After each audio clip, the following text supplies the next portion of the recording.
Hello everybody, this is English for You and a very warm welcome to the program. If you understand what I'm saying, you're watching the right program. I would like to welcome my Fazeka students first. Kata, how are you doing? Fine, thanks. Szabolcs, what's up? Everything's great. Everything's great. Victoria, how are you doing? Fine, thank you. Victor, how's it hanging? I'm great. Good. Marty, my private student, would you just give me a nice wave? Hi. What is the topic today? The topic is going to be very, very interesting, but you know, I'm not going to give it away right now. Right now, I'm going to introduce today's special guest, Mr. Simon Milton. And Simon, what have you been doing in Hungary for a living? I've been here for about 2 years and I've been mainly teaching. Teaching English? Teaching English, yeah. All right, so are you a colleague of mine or just a fellow teacher? I'd say we're fellow teachers. Yes, because in the Hungarian language, everybody is a colleague who is a teacher to me. Everybody is a kolléga, but not in English. In English, kolléga is somebody who works at the same place, in the same building, and everybody is a fellow teacher who teaches. So we are fellow teacher. You can see those two words here, colleague and fellow teacher. Be very careful with colleague, okay? Just at the same place, they are colleagues, right? So Simon is a teacher, or is he? We're gonna talk about it a little bit later. Also, you're gonna see a map here, the map of the British Isles, and it's going to be a quiz for you. At this point, I can say that he is from one of these countries, okay? But we're gonna provide you with some information, and the first information is going to be this. Simon, would you introduce yourself in the language of your country? I can. Bore da, panaum da, Simon adui, adui o Caerdydd, Cymru. Excellent.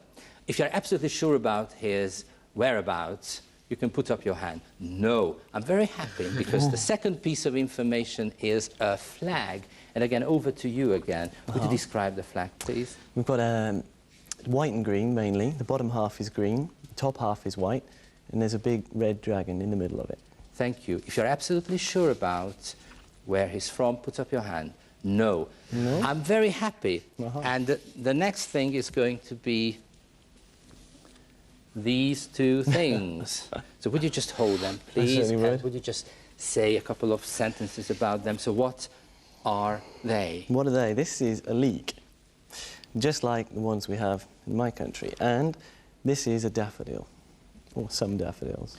And what's so important about those two things? Well, on March the 1st, St. David's Day, St. David's Day, we'd say, some of us wear these to school, or some of these.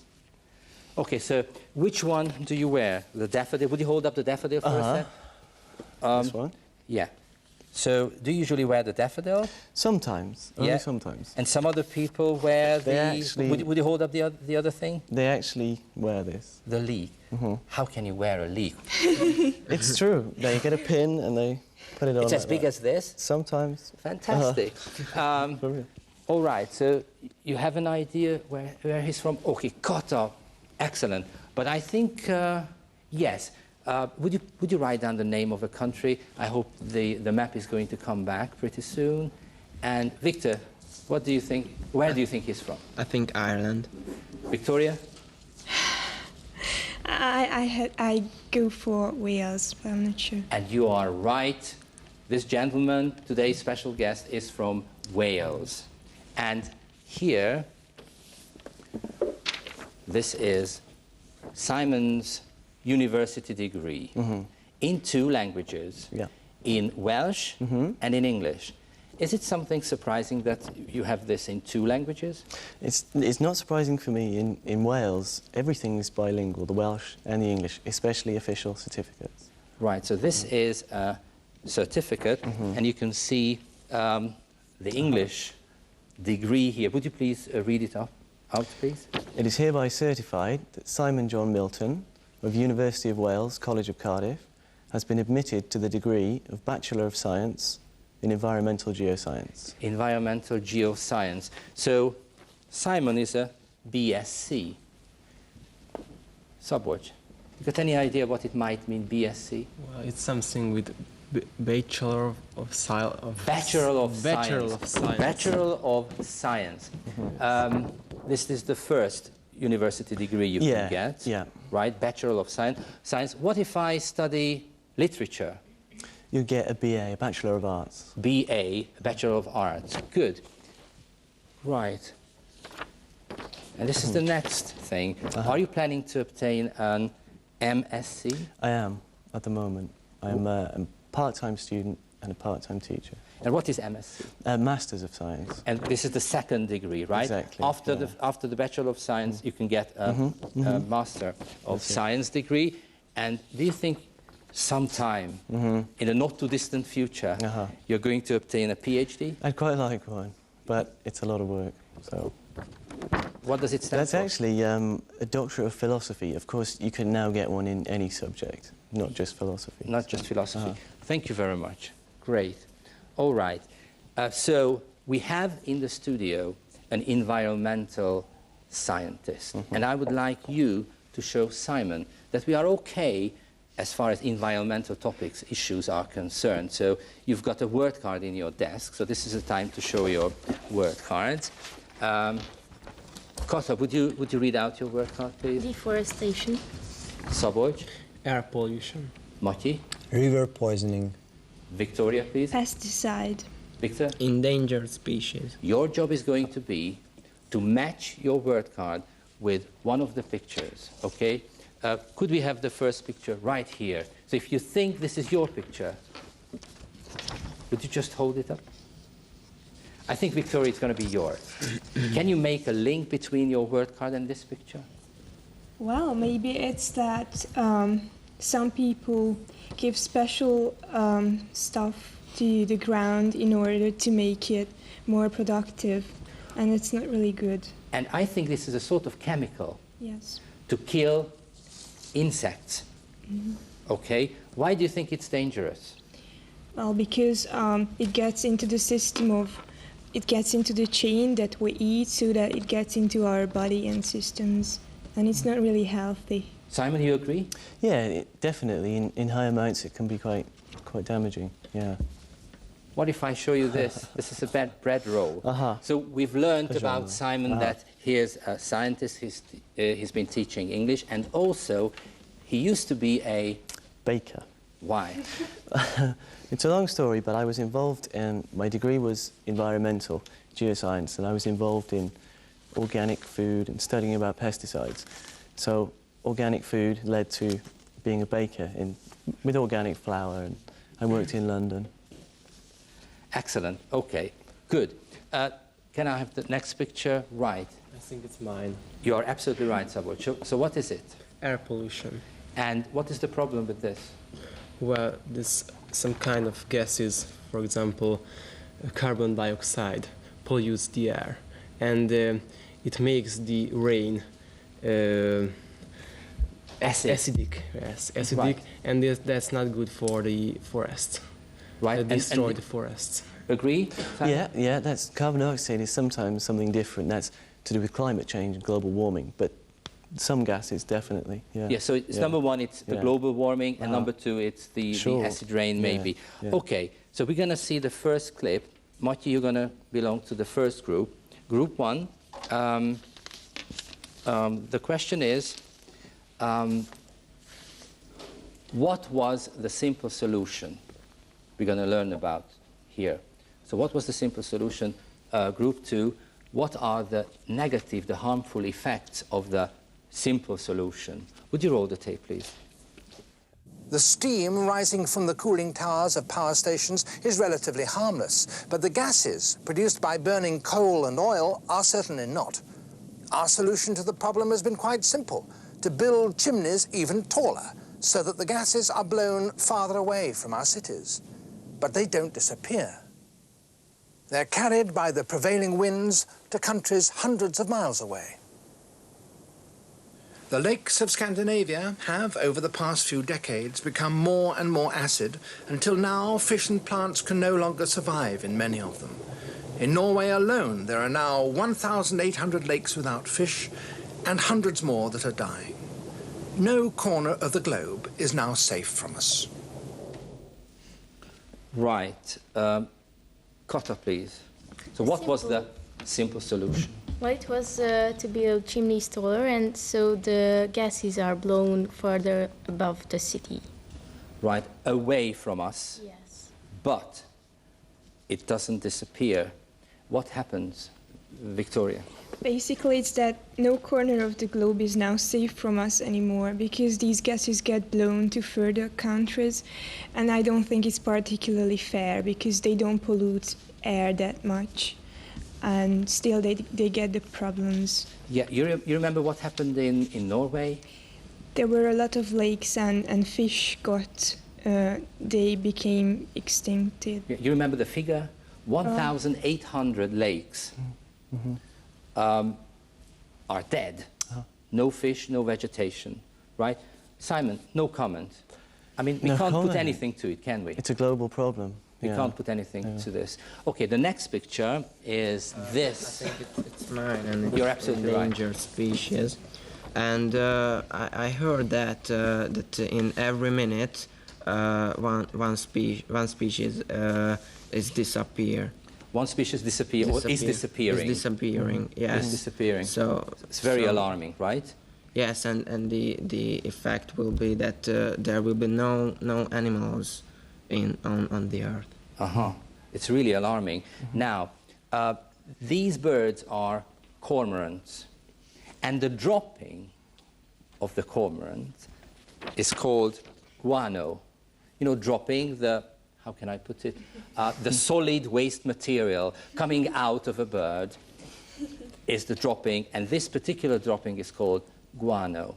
Group 1, what is the story of the guano trade? And we are off the coast of Peru. Group 2, what happened to the small fish called anchovy off the coast of Peru? Okay, would you roll the tape, please? The guanai lives exclusively on anchovies and, oddly, excretes an unusually high proportion of the fish it eats as droppings, or guano. No rain ever falls here, so the guano wasn't washed away but accumulated on the rocks. 100 years ago, the world realized that this was a fertilizer of unparalleled richness. It was collected and sold for such high prices that the guanai cormorant that produced it became known as the most valuable bird in the world. But then, in the 1950s, chemical fertilizers were developed in Europe. The price of guano began to drop, and the people here started to harvest not the guanai cormorant's droppings, but its food, anchovies. In 1 year, 14 million tons of anchovies were taken out of these waters. They were sold not to feed people, but cattle and chickens and pets. The fishing was so intense that the anchovies were almost wiped out, and that in turn brought about the collapse of the guanai cormorant's population. Okay, so what happened to the guano trade? Cotta? Well, no rain falls in this area, and so the guano wasn't washed away, and it was used as a fertilizer. What's a fertilizer? They put it into the ground, and so it helps to produce more and better food or something. Right. Can you come up with a Hungarian word for fertilizer? I don't think so. I think it's Strágya. trágya. It's as simple as that.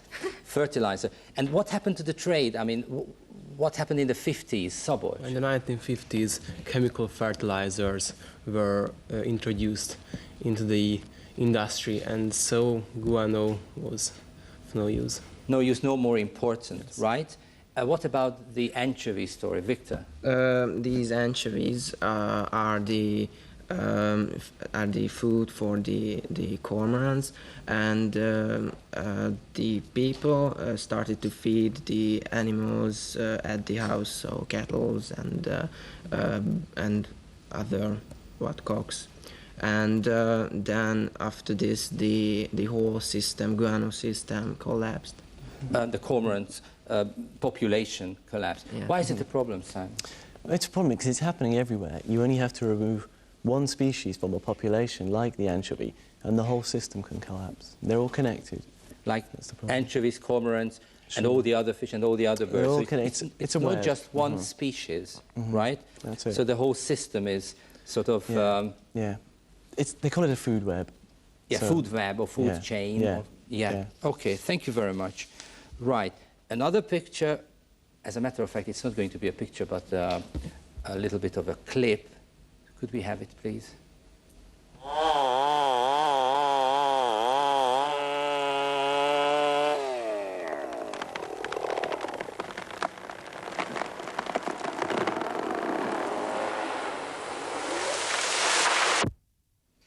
Dramatic, isn't it? Whose word card is it? Kota. Deforestation. What's the problem with this? Well, if they cut out all the forests, then they will produce less oxygen. So and it's bad for global warming too. Right, again the global warming. Right, because trees produce oxygen and they absorb carbon dioxide. Good, thank you very much. Now, group one, why do people fell trees? Why? Group two, what are the alarming figures? Would you roll the tape, please? The huge trees are in perpetual demand to provide timber for furniture, for constructing buildings and crates, and above all for the paper for which the world has such an unquenchable appetite. So a tree that took 200 years to grow is now cut down by a chainsaw in 5 minutes. As the international price of timber increases, so more and more of the tropical forest is destroyed. In Southeast Asia, it's been reduced to about a third of its original size. And in the world at large, an area the size of Switzerland is being destroyed every year. So, group one, Szabolcs? Well, it's good. So people make furniture of it. They use it for constructing buildings and for papers. For paper. Good. And what are the alarming figures? Victoria, please? In Southeast Asia, the 2/3 of the forest has been destroyed already. Yeah, 2/3 have already disappeared. Yes. And the size of, could you catch the country? Switzerland. The size of Switzerland is disappearing every year, the rainforest. All right, good. The last picture, and I think it's going to be Matti, I believe. Mine? Are you sure? Yeah, I'm absolutely sure about that. So How do you what's know your it? word? River poisoning. And there are two examples in my mind. First, a factory next to the river dumps its poisonous waste. Poisonous waste. Poisonous waste. And the second, when a man wash his car next to the river. And the problem is because of the animals and about the life of the river. Right. If you look at this picture, you can see a vaguely familiar face. Whose face is it? Victoria? Simon's face. So, Right. and what is the name of this river, and what were you doing there? This is the river Chongrad. It's the Tisa, and I was doing a bit of fishing, I think. And could you catch fish? I caught one fish actually. I mean, Yeah. it's a very good sign because this was right after the Yeah. famous Tisa It was. poisoning. It was. And I think you were working on a project. Yeah, that's would, right, Would you be so yeah. kind as to I describe this? I actually brought the project with me. This is a part of a recent bit of work I've been doing, and it was a study on the Tisa poisoning, the cyanide Tisa poisoning. And so I had a look at why it happened, and it was mines in Romania, and what the effects were, which was, like you say, a loss of animals and plants and life in the river. But fortunately, it's recovered quite fast, but there's still a problem. Although it happened in last February, there's still a bit of a problem there with pollution going in. So is there a constant pollution? Exactly, there's a constant pollution. That's, So it's not just one yeah. dumping cyanide No, into the sure, Tisa River, but sure. what other elements can you say that are constantly in the river? Well, there's always, I mean, this report was based on a United Nations environmental report, and they found there's lead, there's arsenic, copper, zinc, iron, and some mercury at low levels, but they can be very, very damaging. And they are persistent, so they're there all the time, a lot of them. Do you think the situation is alarming? Yeah, sure, it is, yeah, yeah. What are the answers for these problems? You, as an environmental scientist, do you have a strategy? It's a global problem, because the river, for instance, flows from Romania through Hungary into Yugoslavia, so it's everyone's problem. So you can't just blame one particular country or area. So we need a global or a bigger strategy to deal with the whole thing. Sorry to interrupt you, but we have very important words here. Sustainable development. I think this is your answer. Could you just get into it, what it means? Sustainable development is basically when you have a resource like perhaps a river, trees, or coal or oil, and you try and maintain that resource. So you don't use a bit of it every year, so it gets smaller. You try and use only a little bit of it, so it'll be replaced each year. So you've always got the same amount. So it's sustainable into the future. It's a long-term plan. And can you give one or two examples that worked? Well, renewable power is a good one. Things like wind power, solar power, that's a good way of keeping the energy flowing through the system without actually using any of the resources. So that's sustainable, for instance. That's the best example. Right, thank you very much. Pressure group. Pressure group is an organization or a group that tries to influence opinions of ordinary people and tries to persuade governments to do something about problems. Can you imagine yourself joining into one of these pressure groups? In other words, is there something that might infuriate you to such an extent that you would wish to join a pressure group? Victor? I don't have to imagine this because it's happening. Yes, it's happening. My parents joined kind of a pressured group, and because of there is a landfill site next to our What's a landfill site? Where you dump waste, and a big amount of Budapest's waste is dumped there, and it's less than 1 kilometer far from us. And you can yes, we can smell. You can smell it. Yes, and there are a lot of so it's they're disgusting right. smell. Marty, can you imagine yourself joining a pressure group? Sure, I will talk about you. About this, with Simon. I will talk about this, yeah. Later or next, after the show, yeah. After the show. Yeah. Okay. Anybody else joining a pressure group? Kata? Yeah, sure, maybe. But